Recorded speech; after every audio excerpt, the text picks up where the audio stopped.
Hello, I'm Bernard Hickey from interest.co.nz and welcome to a special report on the Cullen Fund. There's been a couple of developments in the last 2 days which frankly are stunning and very disappointing. Firstly, Michael Cullen, the founder of the Cullen Fund, the New Zealand Superannuation Fund, came out in his economic policy launch yesterday and said that he was considering forcing the New Zealand Superannuation Fund to invest more in New Zealand.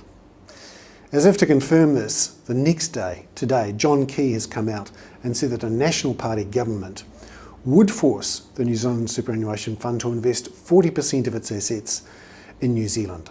Currently the fund, which has about $14 billion overall, invests 23% of its assets in New Zealand. Now this is an amazing announcement from John Key. It says that he as a politician wants to force a bunch of fund managers to take portfolio allocation decisions, completely against everything the New Zealand Superannuation Fund was set up to do. Remember, this was set up in 2003, a visionary move by Michael Cullen to make sure that in 20 to 30 years' time, New Zealanders had enough money in that pot to pay the pensions for all those retiring baby boomers. And it's been performing fantastically well because it has been set up independently using great portfolio theory to invest money across the world in lots of different asset classes, to diversify properly and to identify the best assets for the long term. It's performed very well.